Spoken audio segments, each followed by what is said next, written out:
Well, sir, you've certainly vanquished all your enemies, the elementary school, the local tavern, the old age home. You must be very proud. No, not while my greatest nemesis still provides our customers with free light, heat, and energy. I call this enemy the sun. Since the beginning of time, man has yearned to destroy the sun. I will do the next best thing. Block it out.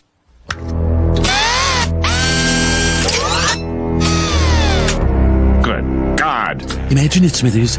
Electrical lights and heaters running all day long. No doubt you have realized the splendor of my conception. First, a necklace of death about the earth. 50 globes, each releasing its nerve gas over a designated area, each capable of killing 100 million people. The human race, as you know it, will cease to exist. Who needs a James Bond villain to kill everyone when media darling eugenicist Bill Gates is off to such a celebrated start? Bill Gates claims to be some sort of altruist, and all of pop culture media support this spurious tale. But remember when Bill Gates became the world's richest man as a result of ruthless business practices and abuse of powers? And remember the world's most evil corporation, Monsanto, creators of DDT, Agent Orange, and genetically modified foods, the company working tirelessly to replace all the world's organic seed banks with their own patented GMO varieties so they can one day own the entire world's food supply? Well, now Monsanto, along with agribusiness giant Cargill, are primarily controlled by the Bill and Melinda Gates Foundation, which is also the biggest farmland owner in the U.S. Bill Gates says we all must eat GMO food, while aggressively working towards giving us no choice in the matter. And now, Bill is preparing to block out the sun. Bill Gates is working with Harvard's David Keith on a stratospheric solar geoengineering experiment known as SCOPEX, wherein a kilogram of calcium carbonate particles will be released in the stratosphere to see how viable it will be at reflecting the light from the sun away from the surface of the Earth. They claim they want to lower the temperature of the Earth, despite the fact that nobody has any idea what this could do to the overall system of the planet. Since the beginning of time, man has yearned to destroy the sun. I will do the next best thing. Block it out. In the film The Matrix, they tried to block out the sun in order to stop the man-made AI threat. But it ended up enslaving all of mankind in the Matrix.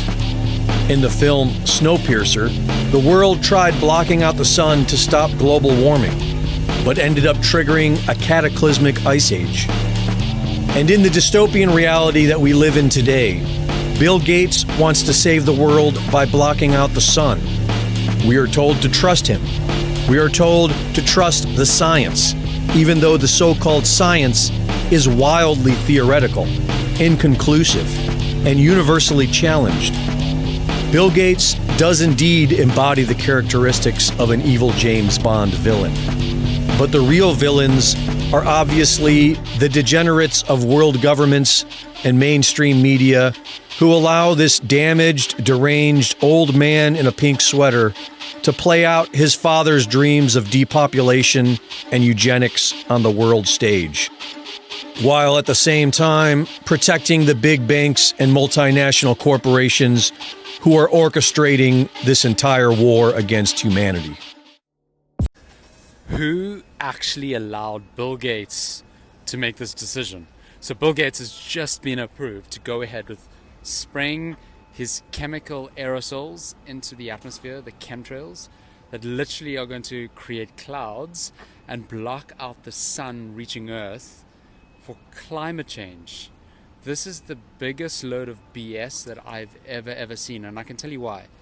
The sun is not dangerous at all. If anything, the sun is the human population's best vitamin. It powers your mitochondria, it powers your cells, it powers your body's batteries. Yet the UK and soon the world are going to play a giant experiment on you without your consent, to block the sun. Why is Bill Gates worshipped? Can anyone explain that to me? What is it about Bill Gates? What is it about Bill Gates that is so special? Can anyone tell me?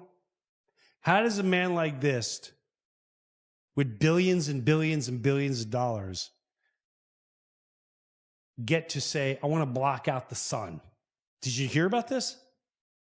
He wants to block out the sun. He's geoengineering mosquitoes, and he invests all his money in depopulating the world. And this all comes out of his mouth. Well, I just wanted to apologize for every single fucking version of Windows that sucked, which is basically all of them. Also, sorry for creating viruses just so I could profit from selling you the antivirus software. And on that note, sorry for spreading real viruses by profiting from vaccines and shit. Also, sorry for sterilizing so many of you. There's just too many of us, and some of you are not nice. That's why I'm trying to block out the sun. Anyway, I just came here to ask for a pardon from all the Epstein shit. Thank you. Some people want to make decisions for all of us, like Bill Gates. Like one of the wackiest ones, he's talking about like blocking the sun, putting particles in the sky to block the sun to cool the earth. Like, hey, fuckhead, there's a whole lot of people on Earth. You don't get to say for all of us. You don't get to talk for all of us just because you have $100 billion. That's crazy talk. Right. That's what people are scared of.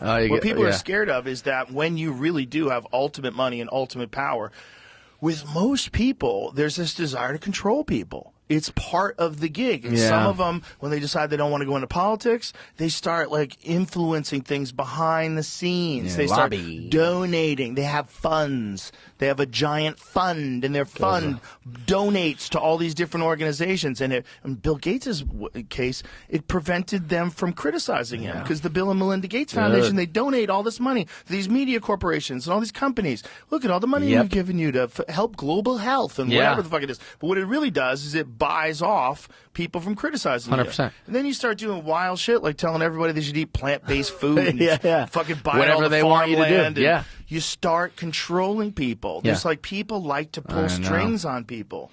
The George Soroses of the world scares me like so to much. Get DAs elected and then put an even more progressive DA to go in after him and see if you can fuck with things by letting people out of jail and defunding the cops. And it's like they're playing these weird monopoly games with the whole world. You know where you population growth. That's this big benefit. The key thing you can do to reduce population growth is actually improve health. In the developed countries, the big winners are countries that have shrinking populations. I would like to reduce the number of people on the planet because there's too many of us. Oh, really? When we invest in clean energy and electric vehicles and reduce population, Wait. What the? more of our children can breathe clean air and drink clean water. Oh, wow. Now, the world today has 6.8 billion people. That's headed up to about 9 billion. Now, if we do a really great job on new vaccines, healthcare, reproductive health services, we could lower that. We're taking things that are, genetically modified organisms, and we're injecting them in little kids' arms. We just shoot them right into the vein. So in the next 5 to 10 years, for the next pandemic, we'll solve all those problems. You say the next pandemic. There will be another pandemic. Absolutely. We don't know when. History teaches us that the next pandemic is a matter of when, not if. We know what's next. We're going to have another major coronavirus pandemic before the end of this decade, before 2030. If we really want to prevent the next pandemic, and there will be one, there will absolutely be an outbreak of another it's amazing pandemic. How people know what pandemics are coming. It's amazing how this guy, he talks about we need to depopulate the world. Everyone talks about depopulating. Have you all traveled? Have you been to Middle America? It's nothing but space. Space, land, and space. Oh, now we play God? We decide who's going to live and who's not going to live?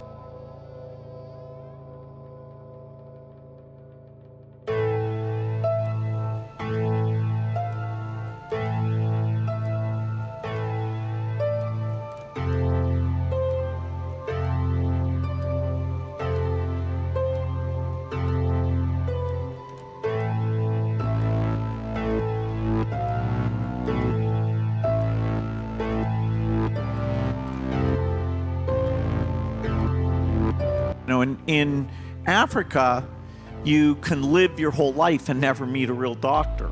The majority of people are never meet with a doctor. So when we say things like, okay, AI advice for healthcare, actually in a certain way, it's even more valuable in Africa than it is here. Bill Gates' daughter says friends cut her off because her dad killed millions with vaccines.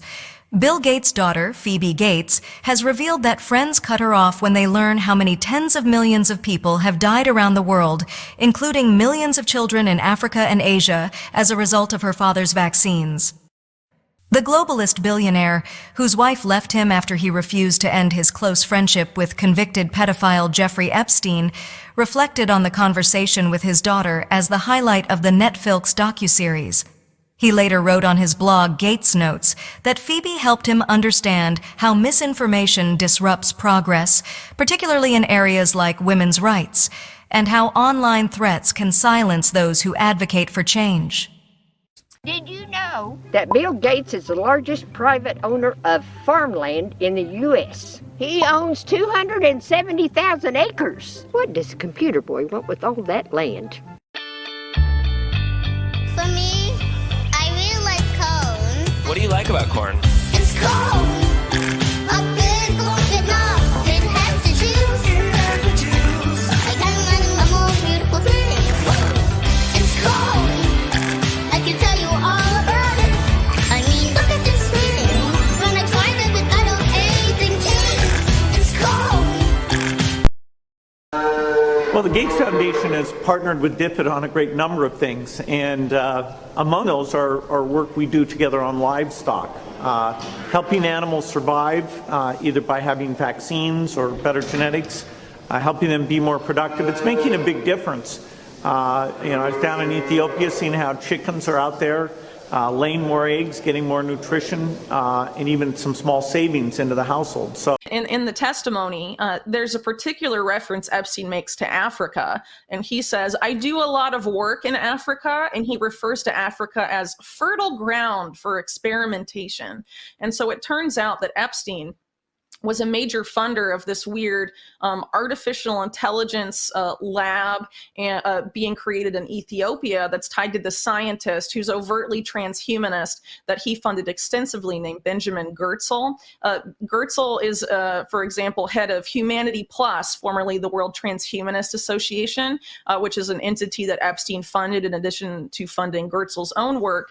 And Goertzel is also the chief scientist at Hanson Robotics, which has produced these human-like robots, the best well-known probably being Sophia, the robot that was, for example, granted citizenship by Mohammed bin Salman at a time when one of his close advisors was Jeffrey Epstein. Again, very, very odd activity there. So as far as what was going on in Ethiopia, at the time that Epstein was investing in this AI lab, and backing Goertzel, Goertzel was teaming up with this blockchain company called Cardano that's pretty well known in the cryptocurrency space. And they were specifically seeking to offer digital ID. Well, it's already happened. They gave a digital ID essentially to 5 million Ethiopian school children with the intention of expanding that. And the whole intention of this is to harvest data from these children. They explicitly say that. So, and even in other documents, Goertzel essentially says that this data is being used to feed, the AI that powers robots like Sophia at Hanson Robotics and stuff. So what exactly is going on here, and what are these transhumanists up to, and why are they so overtly interested in children? And what was Jeffrey Epstein, who was interested in children in numerous disturbing ways, interested in doing? I think this is something that needs to be scrutinized because it seems like Epstein was a child predator in multiple senses. Strong evidence that the fascist Oromo regime of Ethiopia and allies committed genocide in Tigray War. The Tigray War may be one of the deadliest conflicts of this century. The numerous atrocities committed in Ethiopia's civil war have yet to draw the attention of the international community. Measured by the estimated number of deaths, the Tigray War in Ethiopia could be the deadliest armed conflict of the 21st century and one of the bloodiest since the end of the Cold War.